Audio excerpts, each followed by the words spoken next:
Oke ya. Nah, sekarang inilah kita lihat ya, yang namanya variabel laten ya. Variabel laten. Nah, di mana variabel laten di sini dibentuk gitu ya, melalui beberapa konstruk gitu ya. Jadi variabel laten di sinilah yang dikatakan unobserved variable dan indikator itulah dikatakan dengan observed variable ya.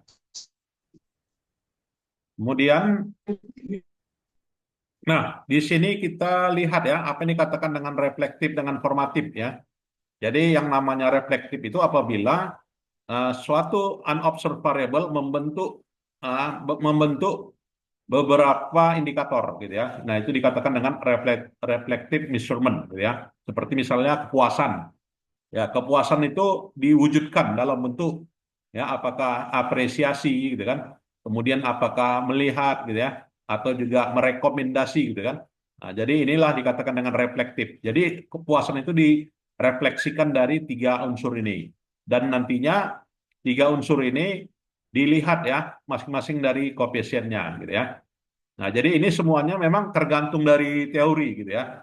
Jadi teori-teori pembentuk dari suatu dimensi ya atau juga suatu variabel itu kita lihat ya sejauh mana pola pembentuknya ya apakah reflektif atau juga formatif.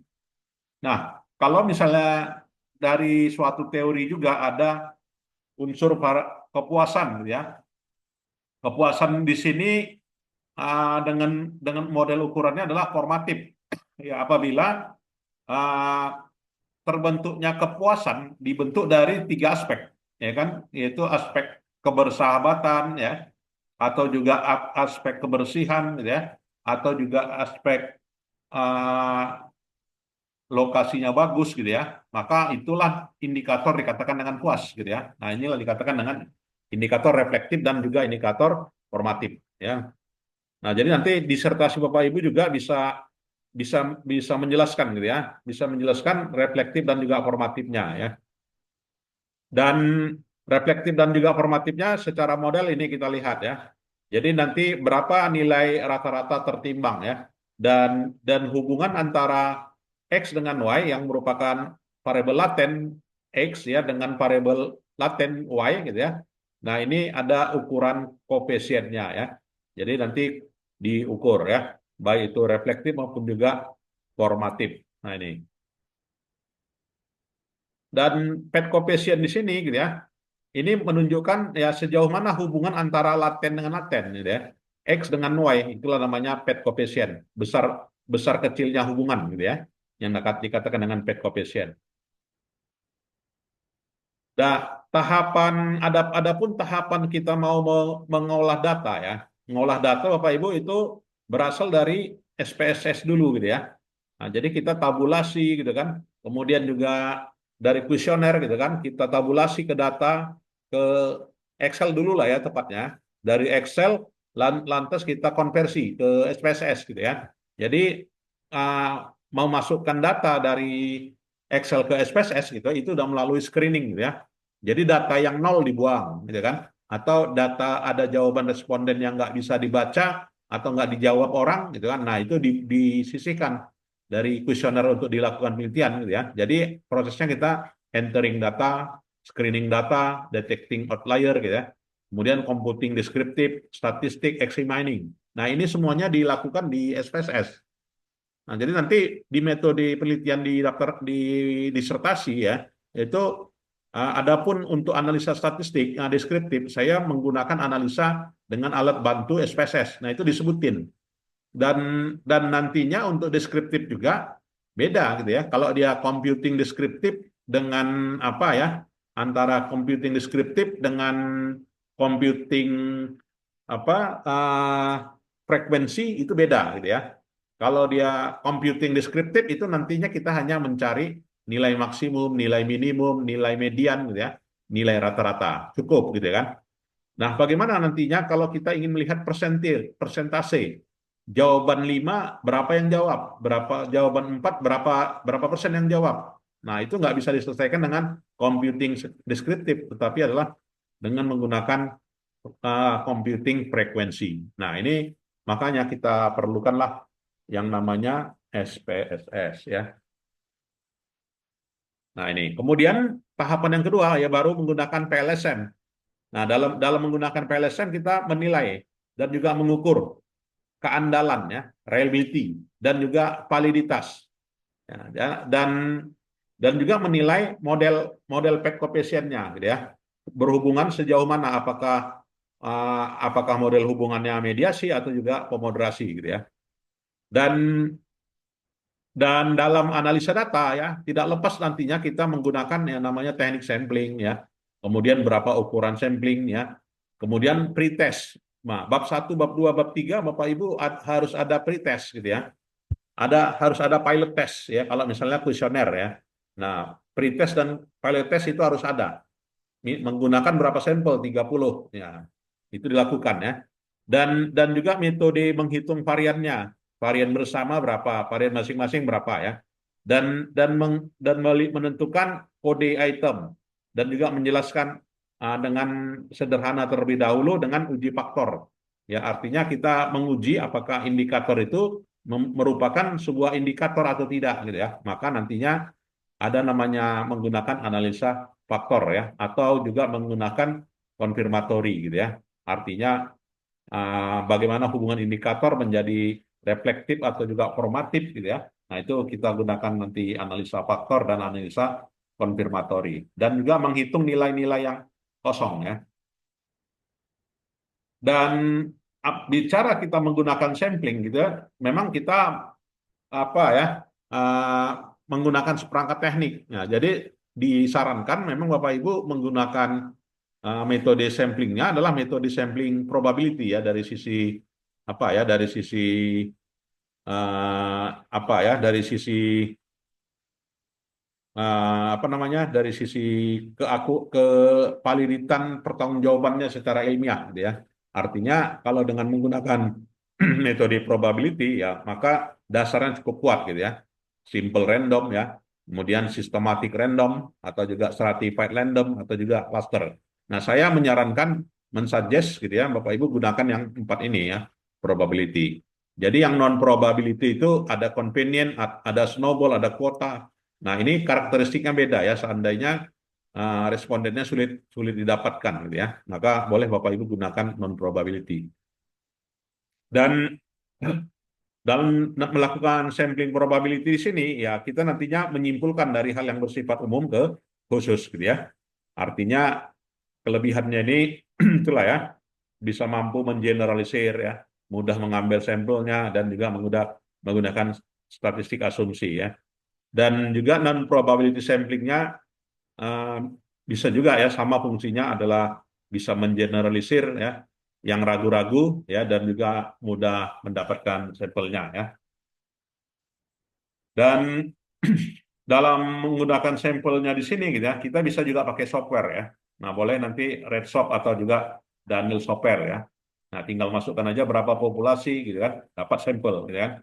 Mau pakai metode probability ya, mau menggunakan metode simple random, systematic, stratified. Nah, itu langsung dapat di software ya. Nah, ini bisa Bapak Ibu gunakan di uh, sample size calculator. Nah, itu tadi ya pretest atau juga pilot test ya, atau juga ada istilah lainnya.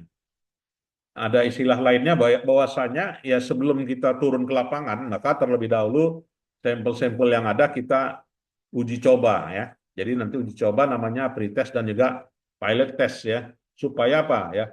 Supaya ya dalam hal ini kita apa ya bisa mengevaluasi kelayakan ya kan dari sisi waktu, dari sisi biaya. Nah, itu esensinya pretest dan juga pilot test ini gitu ya.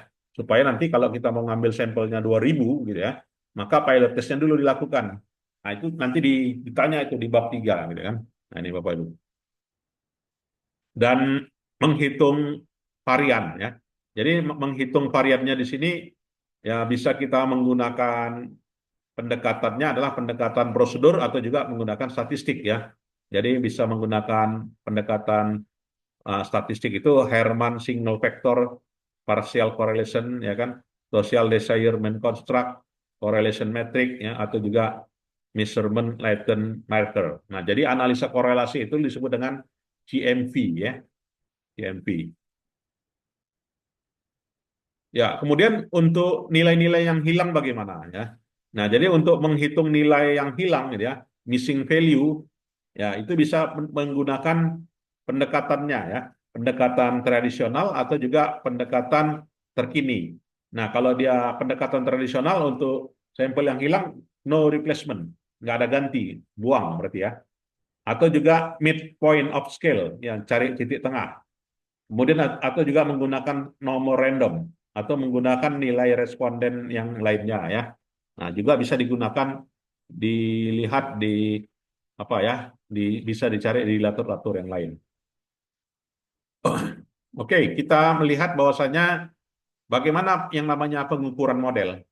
Nah, jadi pengukuran model kita tentukan. Nanti disebutkan di bab 3 itu apakah pengukurannya reflektif atau juga menggunakan formatif gitu ya. Nah, seandainya reflektif gitu ya, maka nanti ujinya kita adalah uji konsistensi, uji validity ya, convergent validity dan juga diskriminan validity. Ya, seandainya menggunakan formatif, maka Bapak Ibu nanti gunakan adalah convergent validity ya, sama dengan reflektif, kemudian juga collinearity, ya kemudian juga weight and significance. Nah, kira-kira assessment kriteria yang mana yang banyak? Ya, mungkin orang lebih banyak menggunakan reflektif gitu ya. Ya, karena reflektif itu ada perhitungan konsistensi, ya kan, convergent validity dan juga diskriminan validity. Nah, untuk internal konsistensi apa sih indikatornya? Nah, indikatornya kita menggunakan Cronbach alpha ya. Jadi notasinya simbolnya seperti ini notasinya ya. Jadi wajib juga nanti Bapak Ibu gunakan simbol seperti ini ya. Nah, yang namanya PCA itu apa? Composite reliability. PCA A besar ya, itu adalah Dijkstra atau Henseler rule gitu ya. Nah, jadi bisa kita gunakan se, apa ya, simbol notasinya seperti ini ya. Oke.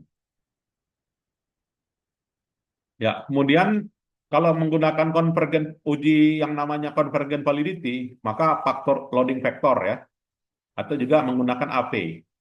Ya, kalau untuk diskriminan validity kita gunakanlah Cornell and Laker criterion. Kemudian cross loading, kemudian heteroid monotrade ratio or correlation ya.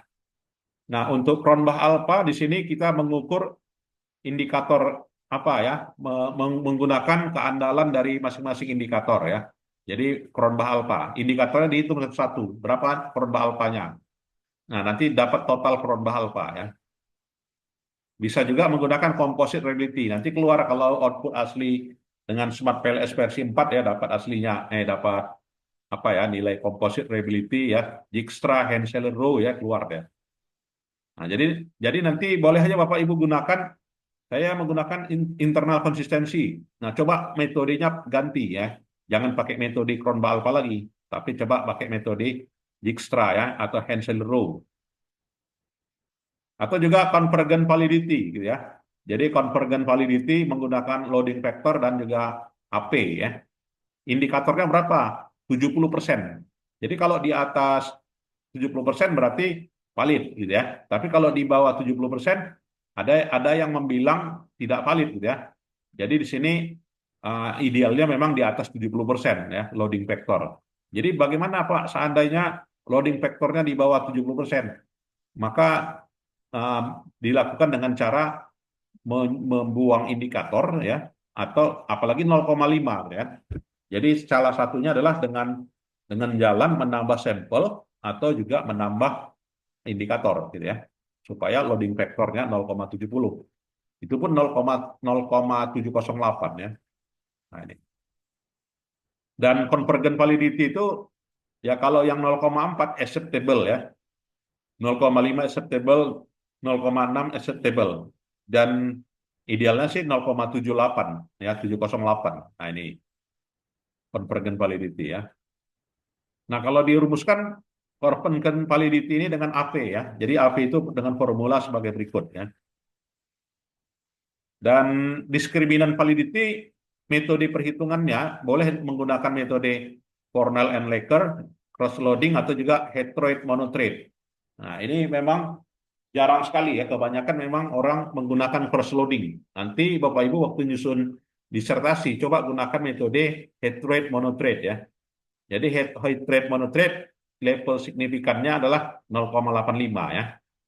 Jadi kalau ada indikator di atas di bawah HTMT-nya di bawah 0,85 maka tidak valid gitu kan. Apabila ada HTMT-nya di bawah 0,90 maka tidak valid. Jadi ini. Dan Cornell and Laker itu biasanya menggambarkan korelasi ya dalam bentuk disusun dari matrik ya. Ya, Cornell and Laker. Jadi Cornell and Laker itu uh, apa ya? Latent variable should be higher ya than square correlation between the latent variable and the other other variable ya. Nah, Cornell and Laker ya di mana di sini akar ya, akar dari AP harus lebih besar dari nilai korelasinya ya. Nah, jadi akar AP harus lebih besar. Nah, ini kita lihat 0,4 ya kan, 0,4 ya AP-nya 0,65 ya, otomatis 0,65 di bawah di atas dari Y1 dengan Y2 ya korelasinya ya.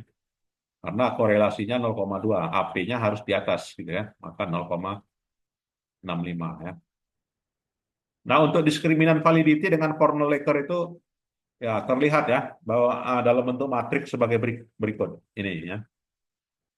Dan juga diskriminan validity HTMT-nya dengan apa ya dengan nilai sebagai berikut ya.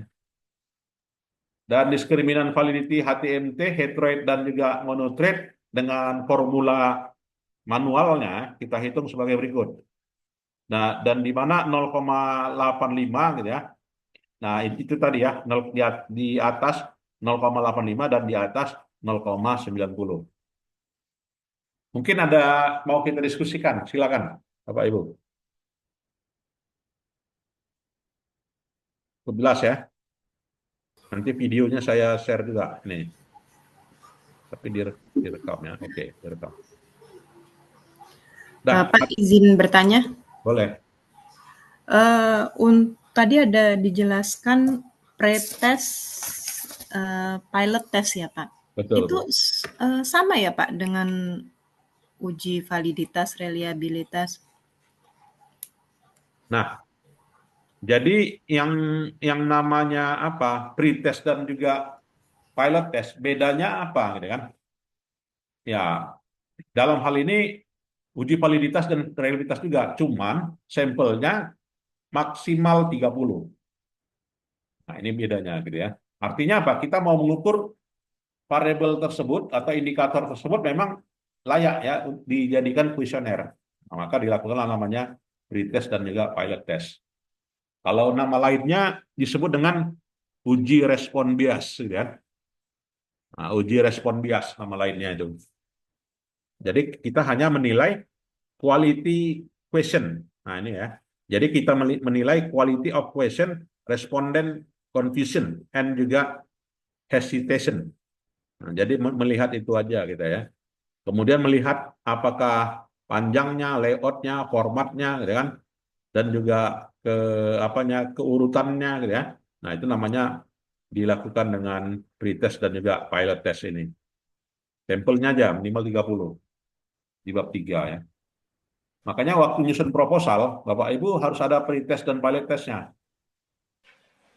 Itu ya, saya kira.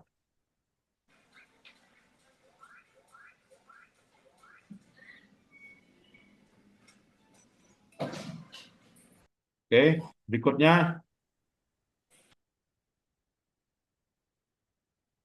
Nah, inilah ya, yang namanya output HTMT. Ini memang jarang nih dibahas orang. Nah, jadi sebaiknya Bapak Ibu gunakan apa ya, HTMT, artinya lebih ketat lagi nih ya untuk menghitung apa namanya diskriminan validity gitu kan. Nah, jadi dengan HTMT itu terlihat misalnya antara produk dengan variabel lainnya 0,972, ini 9,04, berarti kan di atas 0,9 kan, dan di atas 0,85. Nah, ini dia HTMT-nya. Jadi kalau udah disajikan seperti ini, maka cukup kuat ya indikatornya.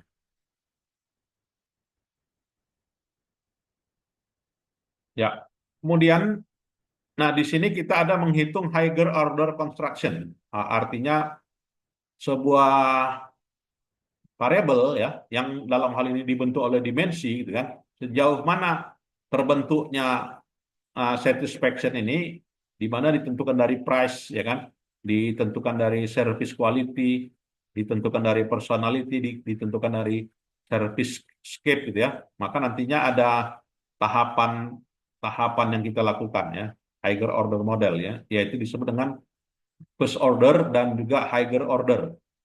Nah, yang namanya first order gitu ya, apabila kita konstruk yang pertama terbentuk, ya konstruk yang pertama terbentuk itu namanya first order ya. Misalnya price, SQ, personel dan juga service scape. Nah, ini nantinya kita hitung ya, kita hitung berapa nilainya, ya kita hitung berapa nilainya, maka itu namanya first order. Setelah higher order, maka nantinya indikator yang lainnya, ya seberapa nilainya masing-masing gitu ya. Nah, jadi first order dan juga higher order ini kita hitung.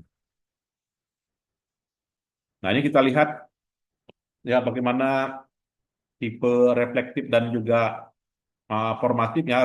Ini adalah tipe reflektif reflektif ya. Kalau gambarnya seperti ini ya. Kalau gambarnya seperti ini reflektif formatif. Oke ya. Jadi formatif itu udah jelas ya, tanda panahnya itu mengarah kepada dimensi. Sedangkan metode reflektif itu dari dimensi membentuk indikator. Ini dia. Ya, kemudian apabila sering kita melakukan analisa yang namanya mediasi, gitu ya. Analisa mediasi. Nah, mediasi nama lainnya itu adalah apa nama lainnya kira-kira, Bapak Ibu? Intervening ya, Pak? Ya, intervening ya, Iya. atau kontingensi gitu ya. Nah, nama lainnya banyak itu. Mediasi, intervening gitu ya. Itu intervening variable, mediation variable. Nah, itu adalah variabel pemediasi. Artinya variabel yang bukan memperkuat hubungan ya, bukan yang memperkuat, tetapi adalah memperantarai, gitu ya, memperantarai. Dengan adanya perantara maka makin kuat pengaruh, gitu ya. Dengan tidak adanya perantara maka makin tidak kuat pengaruh. Nah, jadi sini kalau nanti, Bapak Ibu nanti menggunakan Pak, saya menggunakan metode mediasi, gitu ya, maka wajib kita hitung ya pengaruh langsungnya, pengaruh tidak langsungnya, dan juga total pengaruh. Total pengaruh artinya penjumlahan dari direct effect dengan indirect effect. Jadi jangan jangan hanya direct effect dihitung, jangan hanya indirect effect dihitung, tetapi juga total effect, gitu ya. Total effect artinya gabungan tambah penjumlahan antara direct effect dengan indirect effect itu harus dihitung. Dasarnya adalah dari Byron and Kenny dan juga McKinnon ya. Ya, jadi variabel pemediasi di sini nanti apabila tahapannya ya, apabila independen variabelnya signifikan berdampak terhadap dependen, maka di sini dikatakan tidak ada mediasi. Yang dari nilai PET-nya ya, dari nilai PET-nya apabila independen variabelnya signifikan ya kepada pemediasi ya, maka dalam hal ini dia dianggap sebagai berpengaruh sebagai mediator ya. Apabila ya, mediatornya di dalam hal ini punya dampak ya terhadap dependent variabelnya juga dikatakan sebagai signifikan ya. Jadi apabila nilai PET coefficientnya sama dengan nol itu full mediation ya. Apabila PET coefficientnya tidak sama dengan nol maka dikatakan dengan partial mediation. Nah, jadi nanti mediasi di sini uh, pertanyaannya apakah full atau parsial gitu kan? Itu aja. Jadi kalau melihat full atau juga parsialnya, lihat koefisiennya gitu kan. Nah, jadi lihat koefisien ini tanda warna merah. Itu ya, Bapak Ibu. Nah, kalau pemoderasi dalam hal ini adalah memperkuat atau tidak memperkuat gitu ya. Memperkuat atau tidak memperkuat. Artinya variable influence the nature, magnitude, and direction, the effect on antecedent on the outcome ya. Jadi variabel pemoderasi di sini bisa berupa categorical moderator dan juga continuous moderator. Nah, jadi dua aja, categorical atau juga continuous. Nah, jadi ini seandainya nanti ada pertanyaan ya waktu ya, penyusunan proposal gitu ya. Pak, saya menggunakan variabel pemoderasi. Nah, maka moderasinya apakah continuous atau juga moderator. Nah, jadi kalau dia uh, continuous gitu ya, continuous moderator gitu ya, maka di sini terjadi apa ya? uh, Moderate multiple regression. Moderate multiple regression. Artinya di sini antara X dengan Z gitu ya. Biasanya kan moderasi itu Z ya. Itu menunjukkan ada pengaruh gitu ya antara Z kepada X atau juga kepada Y. Maka itu dikatakan dengan continuous ya. Moderate multiple regression.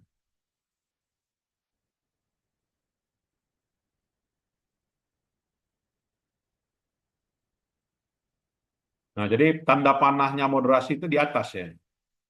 Jadi variabel moderasinya nggak di tengah. Yang membedakan moderasi dengan pemediasi ya, kalau dia pemoderasi itu di tengah, sedangkan moderator di atas ya.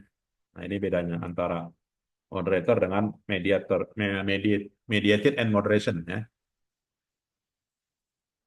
Dan untuk intraks apa ya, untuk moderasi itu nantinya ada metode juga mau kita pilih ya. Kira-kira metode apa? Bagaimana caranya kita menentukan menjadikan variabel itu pemoderasi atau pemediasi? Silakan. Ada yang bisa menjelaskan metode yang kita gunakan dalam menentukan moderasi atau pemediasi? Ya, jadi ada tiga ya. Apakah kita mau menggunakan metode interaksi? Kan apakah mau kita gunakan metode selisih mutlak? Yang kedua ya. Atau apakah kita mau gunakan metode residual? Itu kan cara menentukan variabel itu moderasi atau tidak. Nah, kalau dia metodenya interaksi, berarti kita kalikan ya perkalian antara variabel moderasi dengan variabel independen dikalikan gitu ya. Tapi kalau variabel untuk moderasinya kita menggunakan pendekatannya selisih mutlak gitu ya, maka harus kita kurangkan. Independen dikurangi dengan moderasi, lantas dicari nilai residunya. Artinya harus diolah dulu di SPSS gitu kan. Nah, untuk mencari nilai selisih mutlaknya. Nah, kalau metode residual ya tinggal dicari nilai residunya ya, compute ya dari menu compute di SPSS. Itu cara menentukannya metode moderasi. Nah, hasil dari moderasi itu terlihat nantinya dampaknya. Dari nilai apa? F square ya. Nah, jadi menggunakan apa ini moderasi ini indikatornya adalah F square. Nah, kalau F square-nya 0,02 small ya, kurang artinya ya. Kalau 0,15 medium di atas ya. Kalau di atas 0,35 large. Nah, inilah cara kita mengukur moderasi atau juga pemediasi. Pak Ibu ya. Ya, ada yang mau didiskusikan silakan. Moderasi dan pemediasi ini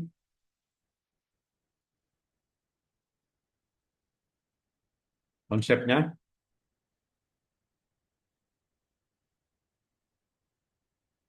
ada? Oke, kalau tidak ada saya kira itu dulu lah ya. Kita belajar mengenai apa tadi? Formatif ya kan? Kemudian juga reflektif, kemudian moderasi atau juga moderation atau juga mediation ya. Empat hal itu dulu. Ada mau kita diskusikan silakan Bapak Ibu. Izin Prof, Ya saya Pak. bertanya Prof. Ya. Perkenalkan nama saya Enalpian Prof. Yang ingin saya tanyakan terkait pertanyaan Kak Dian juga tadi mengenai pretest dan pilot test. Ya. Jadi selama saya mengerjakan penelitian baik di tingkat S1 maupun S2 ataupun di perguruan tinggi Prof, itu tidak pernah disarankan ini Prof oleh pembimbing ataupun reviewer untuk membuat pretest atau pilot test. Tapi sebagian teman saya itu disuruh membuat pilot test atau pretest. Tujuannya itu sebenarnya apa Prof gitu? Ya, itu. Nah, jadi antara pre-test dengan juga pilot test, ya wajib sebenarnya Pak ya dilakukan. Tujuannya apa?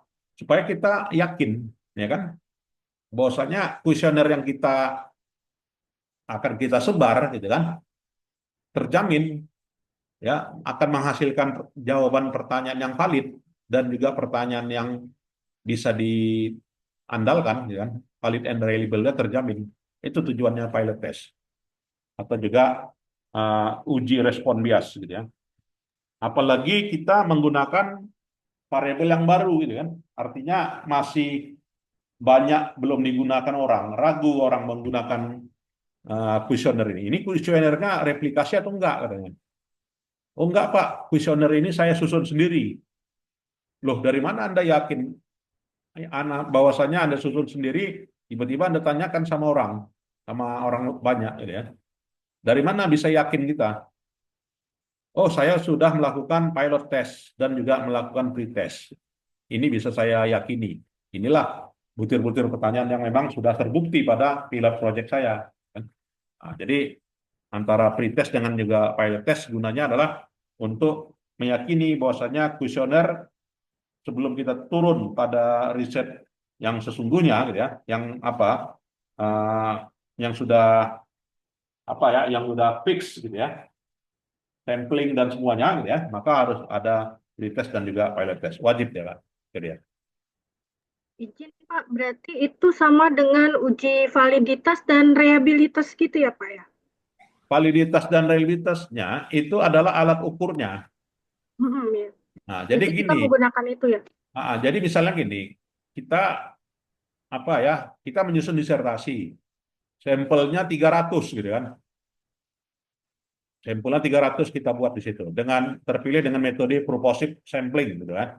Saya mau meneliti ini, sampelnya 300. Lantas pembimbing disertasi tanya atau di proposal tanya, sudah dilakukan pilot test atau enggak? Oh belum Pak. Oh coba dulu dibuat pilot test.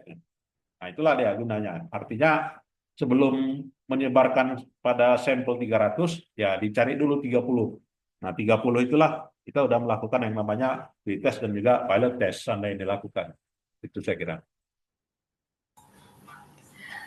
Izin bertanya, Prof. Ingin meminta rekomendasi atau saran terkait unknown population. Ya. Untuk unknown population menurut Pak Prof itu seperti apa pengambilan sampel terbaik? Apakah tetap kita menggunakan apa kemarin itu ya? 5 sampai dengan 10 kali dikalikan jumlah indikator ya. Iya, betul. Untuk unknown population ini saya masih kan kadang banyak kita terjun data itu tidak tersedia ya. Ya, artinya dari BPS atau dan sebagainya. Jumlah sampelnya jumlah populasinya belum tahu berapa ya. Iya, benar. Ya, jadi idealnya seperti itu tadi ya. Jadi kita kalikan dengan jumlah indikator ya. Itu supaya dapat terpenuhinya degree of freedom. Ya, derajat kebebasan kalau seandainya kita nantinya kita sampling ya. Kita sampling dengan menggunakan metode metode Tadaru ya dan sebagainya itu gitu ya. Nah, dapat terpenuhi derajat kebebasannya, itu tujuannya. Izin Prof, satu lagi Prof. Ya. Mengenai moderating analyze. Jadi tadi kan ada dua macam tipe moderating. Yang pertama dia panahnya dari atas moderator, kemudian yang kedua saya lupa tadi Prof. Kalau yang gambar nomor 2 itu kan dia indirect, perhitungan indirect dengan direct digabung secara langsung untuk menghitung Prof, nilainya. Kemudian kalau yang dari panah ke atas itu bagaimana Prof cara meregresnya gitu, cara menghitungnya?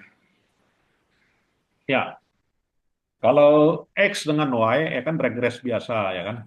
Iya Prof. Kalau indirect ya kan, maka kita kita regres X ke Y ya dan juga M gitu ya. Nah, sedangkan indirect atau juga total effect, maka kita tambahkan ya. Kita tambahkan berapa nilai X ke M, kita tambahkan nilai M ke Y, atau juga kita tambahkan nilai X ke Y. Gitu ya. Nah, jadi untuk untuk regresnya, kalau aplikasinya itu cukup tersedia sekarang ya, baik itu menggunakan Watt PLS atau juga Smart PLS ya. Jadi nanti akan dihitung sendiri ya. Nah, tapi kalau kita menggunakan SPSS, nah kita harus regres Manual. masing-masing dulu gitu ya. Iya, Kita Prof. regres masing-masing, nanti kita hitung manual ya. Kita hitung manual dengan model seperti ini ya. Kita hitung dulu pengaruh X ke Y, ya kita hitung pengaruh X ke Y melalui N, ya kan? Atau juga kita hitung totalnya seluruhnya. Nah, jadi itu tergantung softwarenya, cara regresnya apa itu. Kalau kita SPSS, maka kita regresnya apa ya sendiri-sendiri, masing-masing. Keluar output dulu baru hitung. Ya, tapi kalau dengan Smart PLS ya, dengan Watt PLS itu sudah dapat tinggal tarik tanda garis, maka udah dapat hitungannya seperti ini. Itu saya kira. Kemudian yang Itu satu lagi makanya tadi, Prof, kelebihan aplikasi apa ini struktural ya. yang itu, Prof, variabel yang panahnya datang dari atas tadi. Ada slide berikutnya tadi kayaknya, Prof. Ini ya. Iya, Moderator. iya, Prof. Yang jet ini moderasi. Oh, moderasi ya. Cara meregresnya macam mana ini, Prof? Yang variabel jetnya ini. Nah, kalau untuk yang apanya moderasi ini kita berarti ada dua kita tabulasi dulu di SPSS. Boleh juga di Excel gitu kan. Ya, artinya di sini ini nilai X sendiri ya kan, nilai Z sendiri. Nah, kalau ini X dengan Z berarti kali kan. Kita kalikan nilai X dengan Z ya kalau dari SPSS di menu compute ya. Menu compute enter muncul ya kan nilai XZ-nya. Nah, jadi ini X dengan Z berarti hasil perkaliannya. Artinya ini adalah uh, default-nya adalah menggunakan metode interaksi gitu ya. Nah, jadi memang metode interaksi ini kan terlalu apa deh ya, kolinearitasnya tinggi sekali ini. Nah, jadi kalau misalkan ada indikasi kolinearitasnya tinggi, maka kita boleh bukan X kali Z gitu ya, tetapi X kurang Z. Nah, berarti kalau dia X kurang Z, berarti kita pakai metode residual gitu ya. Nah, atau juga bukan X dengan Z, berarti udah X dikurang Z, ditambah dikalikan dengan mu, gitu kan. Nah, dapatlah nilainya. Itulah dia sebagai moderasinya. Jadi cara menghasilkannya harus dimasukkan dulu di SPSS atau di Excel, dihitung compute-nya dulu ya. Boleh nanti kita praktikkan. Siap, Prof. Izin Bapak, Ya.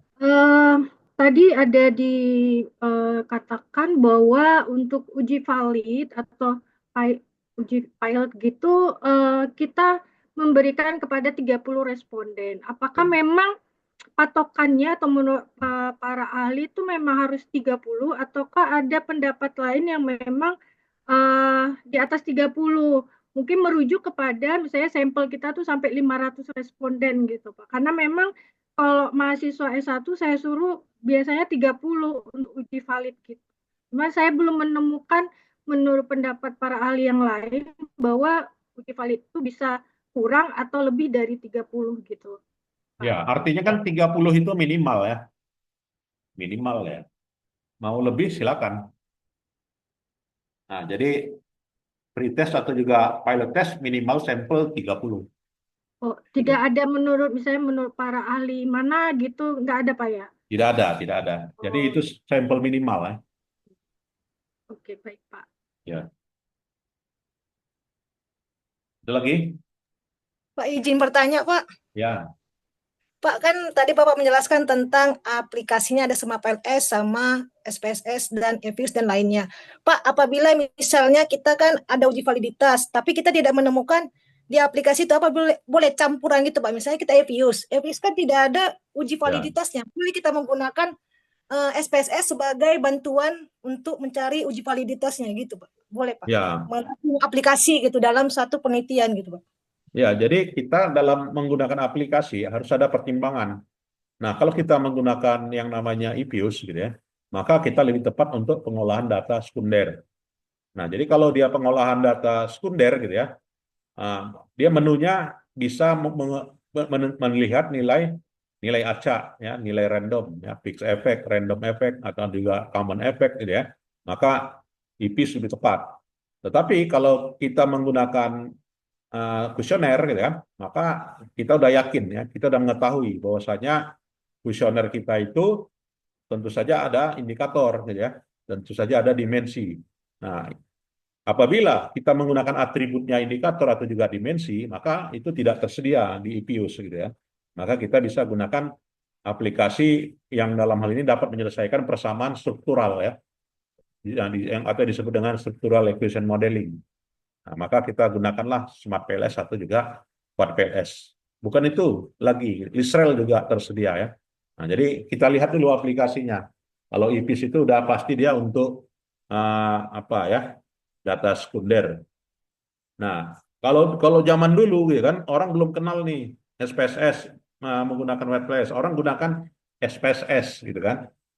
Dia dikalikan, diapakannya, ya, ditotalkannya. Ya kan, dulu kan seperti itu, ya, ditotal, ya. Jadi salah itu pendekatannya. Ya, jadi harus apa ya? Kita lihat dulu aplikasinya, karakteristik aplikasinya. Itu saya kira. Jadi Pak nggak bisa gitu ya Pak, masih satu penelitian berarti satu aplikasi gitu ya Pak. Boleh, Soalnya boleh, boleh, boleh dua ya, Pak. boleh. Boleh. Oh, ya. Baik Pak. Kan biasa gitu, kita untuk analisa statistik deskriptif pakai SPSS. Kan gitu kan. Kalau di Smart PLS itu hanya bisa menghitung nilai maksimum, nilai minimum, nilai median, ya, tapi nggak bisa nilai persentage. Nah, persentage itu yang jago SPSS, gitu kan. Nah, itu dia analisa frekuensi namanya kan, SPSS yang mumpuni untuk itu. Itu saya kira. Boleh aja, ya, menggunakan 2 aplikasi, 3 aplikasi, silakan, ya. Apalagi yang aplikasinya apa ya, student version, ya, nggak keluar, ya. Nah, kan nggak keluar menu-menu lainnya. Itu sering itu mahasiswa S1, gitu kan. Nggak keluar menu lainnya, dia mau beli pun nggak sanggup, gitu kan. Ya, akhirnya 2 aplikasi, 3 aplikasi dipakainya. Itu saya kira. Baik, ada lagi Bapak Ibu? Ya, kalau tidak ada, saya kira itu saja dulu, ya, sampai moderasi ini, ya. Minggu depan kita lanjutkan pada perhitungan AP, ya, CR, Cornell-Laker, ya, praktiknya atau juga nanti praktiknya menggunakan beberapa 2 aplikasi tadi, ya. Itu saya kira. Terima kasih. Selamat siang. Assalamualaikum warahmatullahi wabarakatuh. Waalaikumsalam. Waalaikumsalam warahmatullahi wabarakatuh. Terima kasih, Prof. Terima kasih sama-sama. Pak. Terima kasih, Prof. Ya, boleh meninggalkan ruangan, Bapak Ibu.